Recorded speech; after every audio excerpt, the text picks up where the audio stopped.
Hey, how's it going? What we're picking today is this Abus Plus 8850. It's a disk detainer core with 9 disks if you count the top and bottom butterfly disks.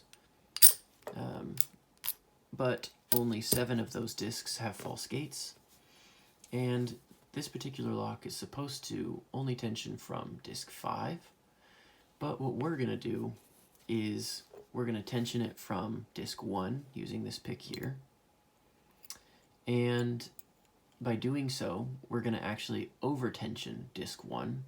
It's going to raise the sidebar out of the true gate on disk 1, and that sidebar is then going to kind of be at an angle as we start picking from the bottom up.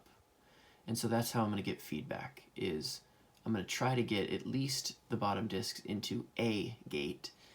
Hopefully they're true gates, and work my way up, and if necessary we'll go back down and pick it. When we need to open it, I will tension using this tip right on disk 5. I'll counter rotate disk 1, and we'll see if that sidebar drops in. So what I've been doing is using this square flat side to gently rotate the discs until I hit any resistance whatsoever. And so it's a very slight rotation, but my thought process behind doing this is that I could get a couple of the discs close to their true gate because we're only working with 90 degrees, and given that scenario I might get a little more feedback starting off, and that seemed to work out well for me, and I really want to test it with another lock. So I'm going to get the tensioner in on disk 1, get it nice and straight,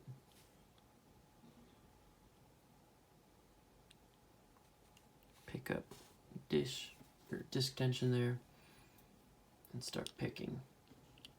I'm at the very bottom, and I know that discs 1 and 9 don't have any false gates, so I'm going to put tension on, turn disk 1 till I get a click, and I'm going to leave it right there. Sorry, I said disk 1, I meant disk 9. Disk 8, I'm checking the play in it, and it feels really good, so I'm going to leave it. Disk 7 feels pretty tight, so I'm going to go ahead and give it a click. And now it's feeling about the same, so I'm going to leave it. That feels like a good, maybe true gate even. Disk 6, there we go. Feels like it's at least in a gate, and it might be the true gate, so I'm going to leave that. Disk 5 is binding tightly. Got to click there. But it's tight. I'm going to go further because I know that this is my tension disc.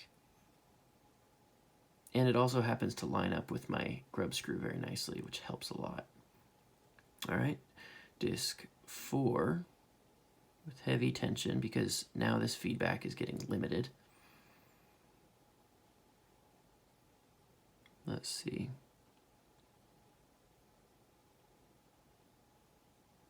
Feels like disk 4 is at least in a gate, so I'm going to leave it. Disk 3, feeling pretty mushy now. I'm just going to gently turn till I feel a click. Let me go back, crank tension.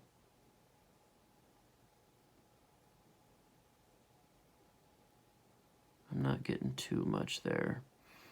I felt a very slight click, so I'm going to leave it at that. And 2, there we're binding up a little bit. I got a tiny click, but it feels totally bound. Tiny click, and it's a little bit looser. I'm going to go with that. So now what I'm going to do is drop down to disk 5, tension it, turn back tension, and we got nothing. So I'm going to work my way all the way back down.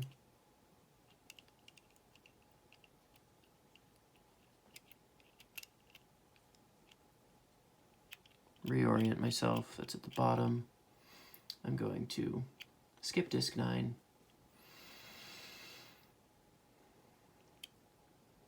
Make it to 8. 8 feels good.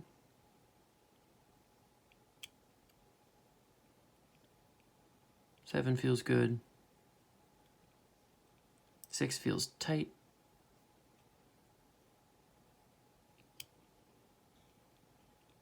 Oh, that's actually 5. Oh, 6 does still feel tight though. All right, I got to click there. I got a little bit of rotation here, which is good news.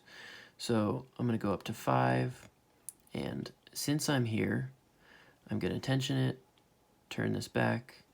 Didn't get what I wanted, so I'm going to move back up. All right, disk 4. Feels like it's in its true gate, and I'm getting a little bit better feedback. Disk 3 was bound totally up. I got it now into, that feels pretty good. Disk 2, a lot more feedback than I had before. That feels pretty good, and I'm getting drag on it as well. So I'm going to drop back down to 5, and there we go. That locks open. I'm going to pull the pick out, and we're going to go ahead and gut this thing. Set this aside. And trade this out for a nice tray. Let's zoom out a little bit and take this boy apart. So what we've got is one Phillips screw down here.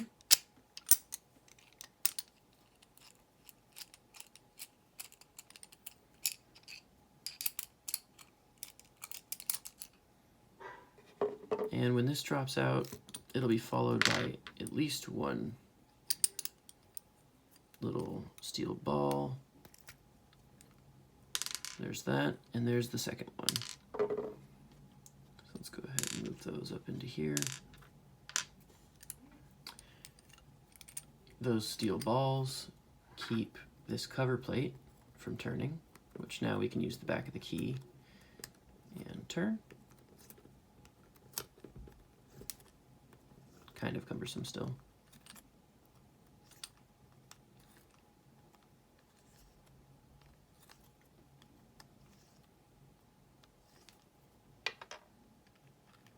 All right, there's that.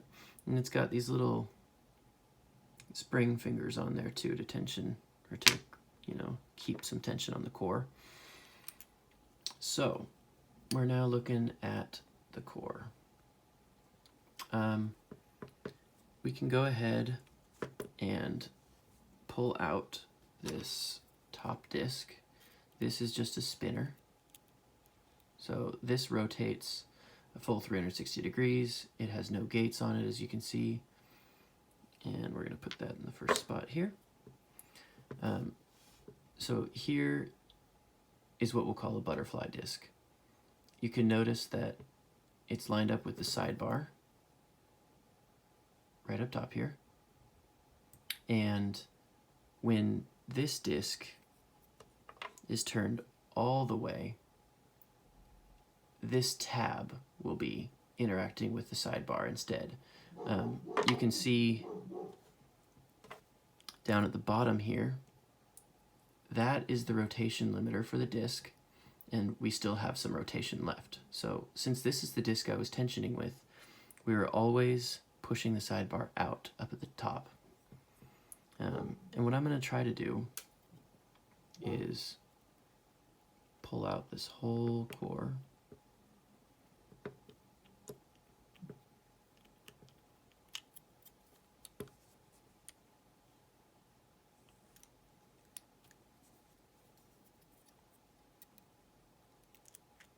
one piece. There we go. You can see the sidebar there. This will drop out with a couple ball bearings. We dropped one of them. That's okay. Now the shackle will come out. Okay, I'm gonna leave it zoomed in. And there's that second ball bearing. So let me kind of walk through what's going on here. Seeing that the sidebar is fully retracted right now, if we take the key and we turn this first disc and the first disc only, you can see that the sidebar comes out. And right there is where we've hit a limiter. So the entire time my picking tip was in there, the sidebar was up this high on the front. And this was really an ingenious move by Avis because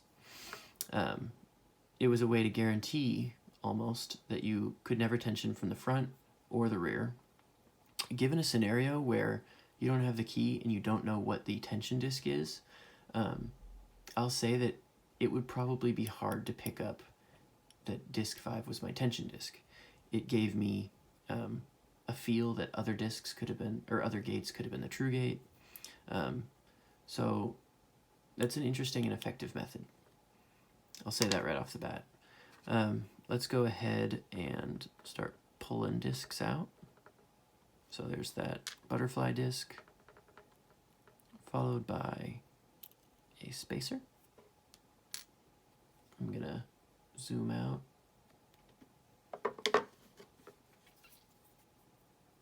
There's a profile disc with a spacer underneath it.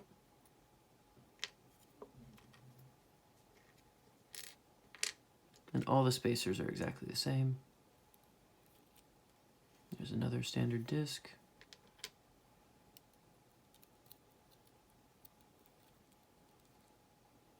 Let's see here, we got a few things going on. There's another spacer, disc, spacer. And now is about the time I'm going to pull this sidebar out. Set that aside.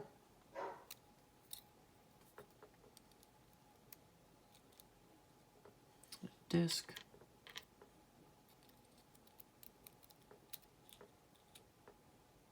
Got 3 again. Spacer, disc, spacer,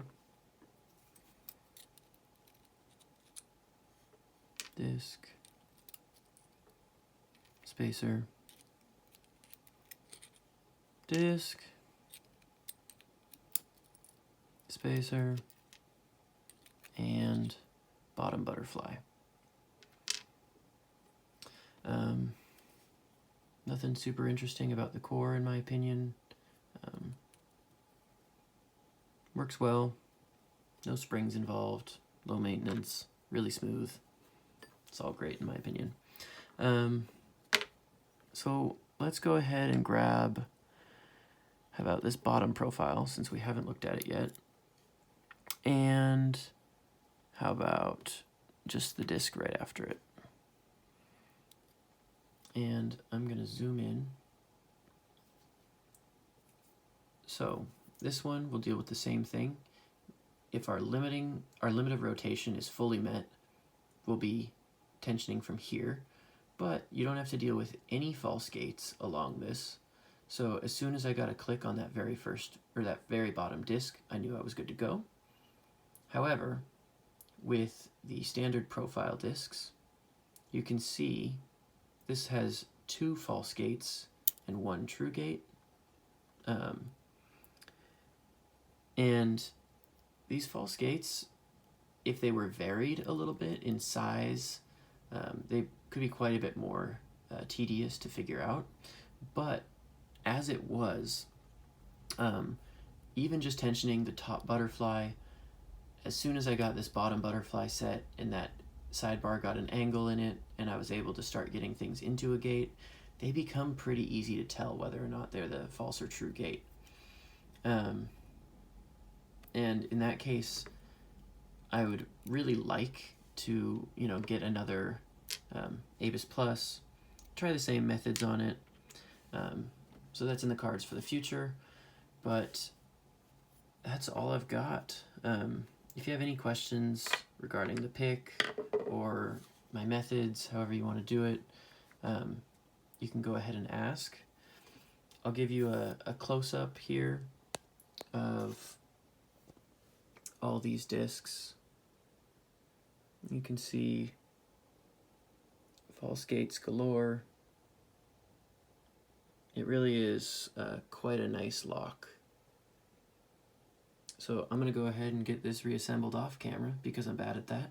So I'll leave you there. Have a good day. I hope you maybe learned something.